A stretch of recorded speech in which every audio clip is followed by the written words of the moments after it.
This dragon is the last one of his kind, and he never received proper training to become what he could be.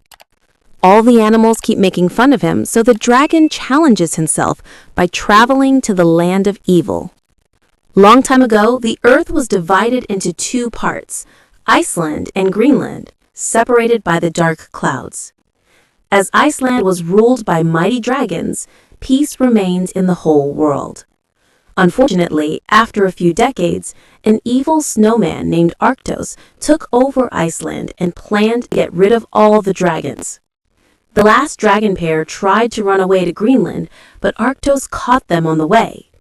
The male dragon volunteered to keep Arctos busy, while the female dragon flew away with her egg.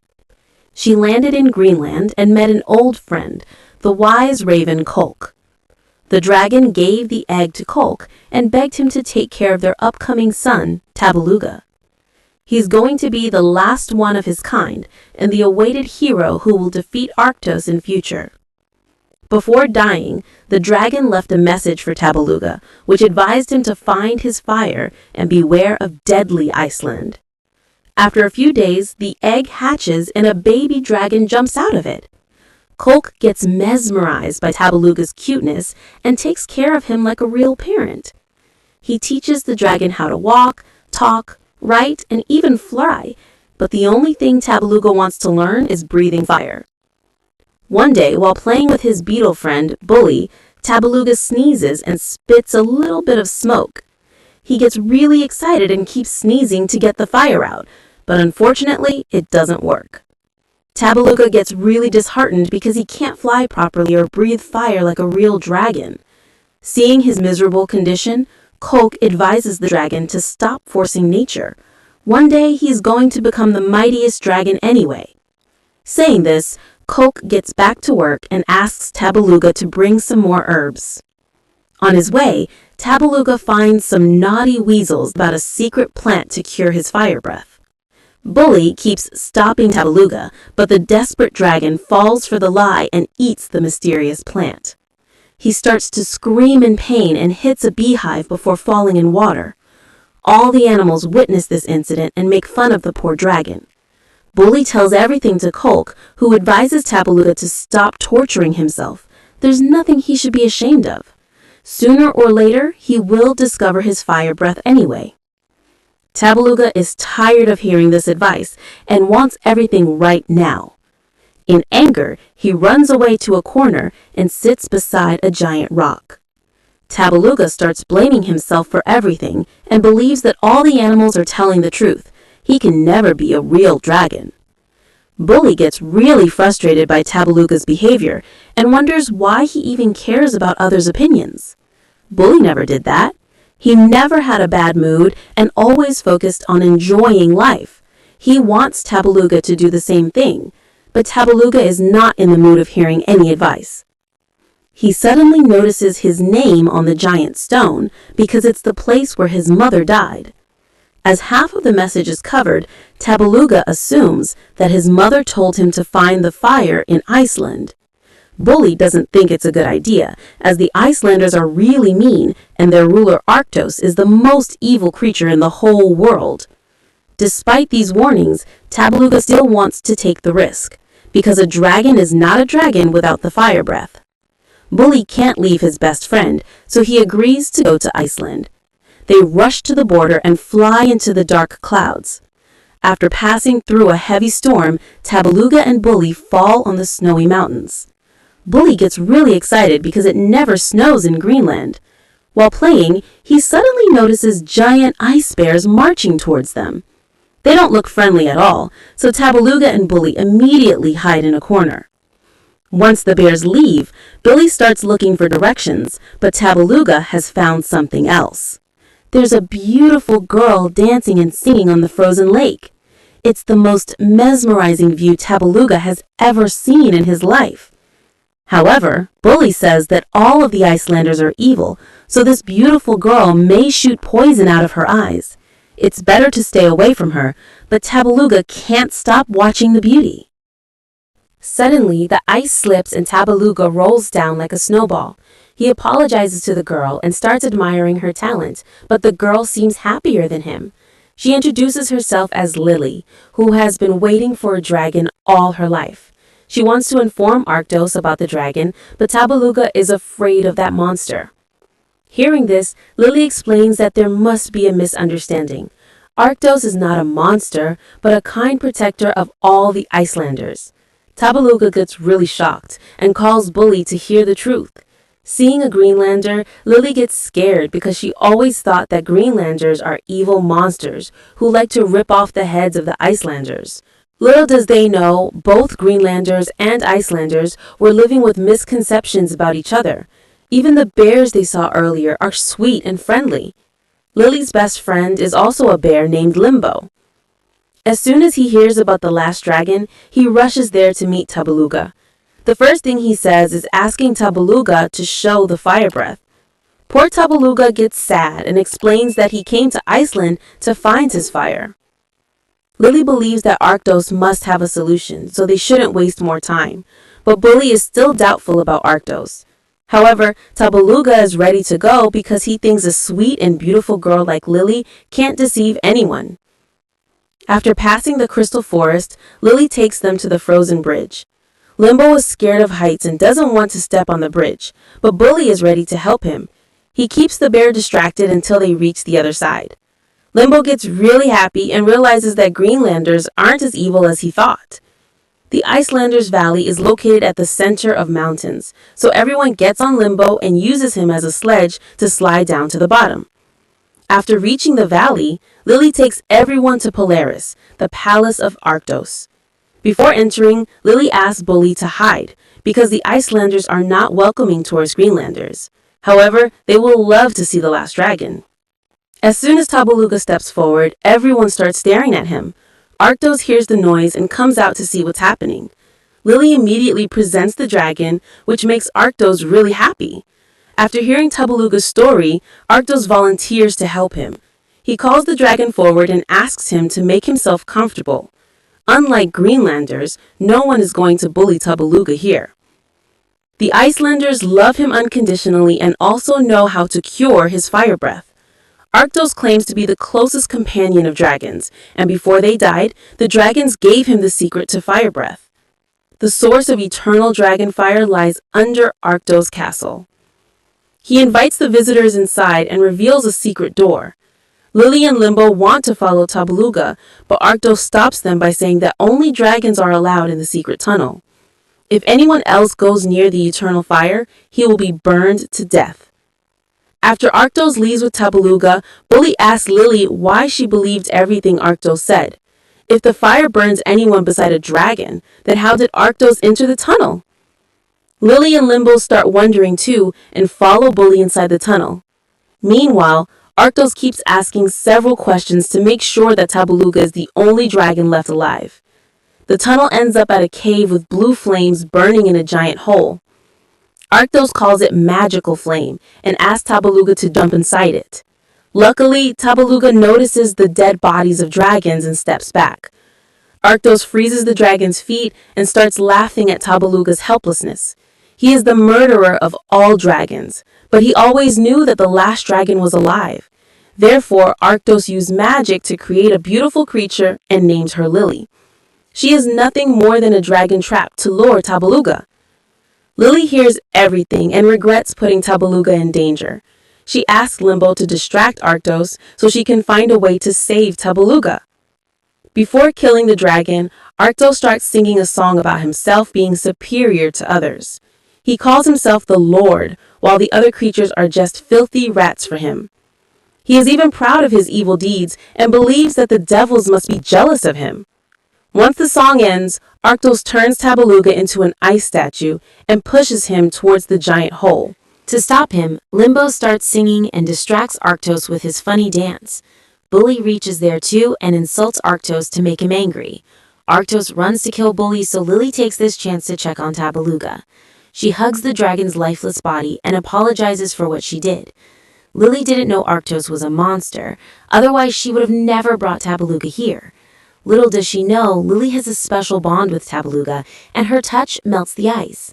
As she sees Arctos coming back, Lily drags away Tabaluga and breaks the remaining ice on his feet. They reach an exit, and Tabaluga asks Lily to climb on his back, but she is afraid of being too heavy. Tabaluga's small wings can't handle it, but suddenly something magical happens again. Tabaluga's wings grow in size and help him fly comfortably while carrying Lily. He gets really excited, but there's no time for celebration because Arctos is right behind them. Tabaluga can't think of a plan, so he just keeps flying towards Greenland. Arctos crosses the dark clouds as well, but the high temperature of Greenland starts melting him down. Arctos leaves for now, but he promises to return very soon and complete the unfinished task. Tabaluga takes Lily home and introduces her to everyone. He also explains that, except for Arctos, all the other Icelanders are really nice. Lily joins the conversation and tells everyone that Arctos kept lying to Icelanders for years and secretly killed all the dragons. Despite all the explanation, the Greenlanders don't seem to trust Lily and get worried about Arctos invading their home. Meanwhile, Arctos is planning to find a way to enter Greenland. He thought that Lily would be a perfect dragon trap, but he shouldn't have given her emotions. Now she cares about the dragon and will protect him at any cost. Arctos decides to use Lily against Tabaluga and tell all the Icelanders that Tabaluga has kidnapped Lily. He orders his servants to gather everyone in the morning to prepare for a war against the dragon. On the other hand, Tabaluga is peacefully having a walk with Lily. He went to Iceland to find his fire, but he found Lily, who was more precious than fire breath. Lily also feels a strong connection with Tabaluga. Finding the last dragon was her job, but it turned out to be her destiny. Now she wants to spend her whole life with Tabaluga. They spend the rest of the day flying around Greenland and dreaming about a perfect life ahead. The next morning, Arctos tells everyone that Tabaluga is an evil monster who kidnapped poor Lily.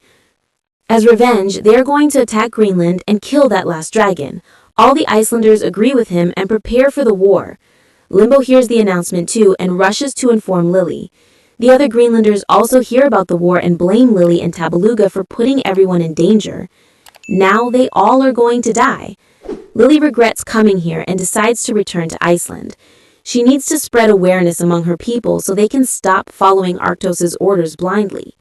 Tabaluga can't let her go alone, but Lily doesn't want to put him in danger again. They start arguing instead of making a useful plan. The wise Coke advises them to stay calm and find a solution. He knows an old turtle named Nasaja that lives in the swarms. She hides a lot of secrets that nobody else knows. Maybe she has a method to defeat Arctos or find Tabaluga's fire. Coke wanted to reveal this information at the right time, but Tabaluga was impatient and went to Iceland. Now he should meet Nasaja without wasting another moment. Tabaluga agrees and asks Lily to accompany him, but she clearly refuses. Moreover, she calls Tabaluga a coward who can't do anything by himself. Everyone starts laughing at him, and the poor dragon runs away to find the swarms. Limbo doesn't like Lily's attitude and feels sorry for Tabaluga, but Lily had her own reasons. She intentionally behaved so badly, otherwise Tabaluga would have never left her side. Now she can easily return to Iceland and stop the army. Meanwhile, Tabaluga can't get over what Lily did, and everything keeps reminding him of their friendship. But he doesn't have the time to cry over heartbreak because he needs to save his land. After reaching the swarms, Tabaluga starts looking for Nasaja, but all he finds is giant rocks. He gets really frustrated and kicks a lock without realizing that it's the turtle he's looking for. Nasaja greets him politely, and surprisingly, she already knows that Tabaluga is looking for his fire. When Tabaluga mentions that he went to Iceland for his fire, Nasaja says that it's like finding water in a desert. She explains that Tabaluga was looking for fire at all the wrong places. He never had to search for it in the outside world because it lies inside him. He needs to find it there. Saying this, Nasaja disappears and leaves Tabaluga wondering. He believes that the turtle doesn't actually know anything and deceives people with confusing words. Tabaluga has failed again and can't save his land from Arctos. The evil snowman has sent a huge army of bears to expand Iceland. Once Greenland becomes a part of Iceland, Arctos will be able to cross the border and kill Tabaluga. The army may not rebel against Arctos, so Lily must reach the valley to gather the rest of Icelanders. She tries to sneak into Iceland but gets caught by the penguin Ard. Bully witnesses everything and rushes to bring Tabaluga for help. Tabaluga has returned home and tells Coke that Nasaja was nothing more than a liar. Instead of helping Tabaluga, she kept talking in riddles. Suddenly, Bully arrives and informs Tabaluga about Lily. He gets really worried and decides to save Lily even if he doesn't have the fire breath. Coke wishes him good luck, but also says that Nasaja is never wrong. Tabaluga needs to rethink what she said to him. Tabaluga promises to do that and he tightly hugs Coke before saying goodbye. After he leaves, Coke keeps staring at the sky and recalls all the time he spent with Tabaluga. He never thought that the tiny little dragon he found would become the last hope to save the world. Tabaluga flies at full speed and enters Iceland. Before going further, he stops at the stone where his mother died. He cleans it nicely and finally reads the whole message. His mother also told him to find his fire before messing with the Icelanders. Things would have been a little different if Tabaluga had shown some patience. He can't fail again and must save Lily at any cost. She is taken to Polaris and presented before the evil Arctos. Arctos asks Arctos why he betrayed her, but Arctos clearly says that Lily was created to lure Tabaluga. He must be coming here to save her, and this time Arctos will not let Tabaluga escape. He puts Lily in the middle of the palace and waits for the dragon. After a while, Tabaluga arrives with Bully and wonders why there are no guards at the door. He gradually moves forward and finds Lily. Before she can tell him it's a trap, Arctos locks them inside an ice cage. He starts laughing at his victory and prepares to kill the dragon. Little does he know, Limbo is right above them. He jumps inside and breaks the cage. Tabaluga starts running with Lily while Arctos follows them with his freezing attacks. The palace can't take the impact and starts breaking down, so Tabaluga rushes towards the door. Unfortunately, Arctos closes the door with magic and traps everyone inside. Tabaluga starts flying around to escape Arctos' attacks, but the broken pieces of the palace cause Tabaluga to fall down on the ground. He gets seriously injured and can't fight anymore. Arctos gets really happy and decides to kill Lily in front of Tabaluga's eyes. As soon as he shoots a freezing bomb, Tabaluga gets in the way and unintentionally breathes fire. Nasaja was right. The fire is inside him. It just needed the right moment to get triggered. Tabaluga starts fighting Arctos with his fire breath and asks Limbo to save Lily. Arctos realizes that he can't win, so he breaks the palace to bury everyone alive. Tabaluga slips out in time while the others get stuck under the snow. As soon as he gets up, he starts looking for Lily, but she is nowhere to be seen. However, Arctos has survived and starts attacking Tabaluga. After losing Lily, Tabaluga has also lost his will to live and accepts his defeat. Suddenly, Lily jumps out of the snow and grabs Arctos' hat. As he can't see without his hat, Arctos starts shooting here and there blindly. Seeing Lily, Tabaluga gets up again and uses all of his strength to create a powerful fire breath. It melts down Arctos into a tiny monster and he gets kicked off the cliff. The dark clouds have disappeared and Icelanders and Greenlanders become friends. Finally, Lily and Tabaluga can fly around the sky without the fear of an evil snowman attacking them. The greatest power you can have is not gliding in air or breathing fire, it's believing in yourself.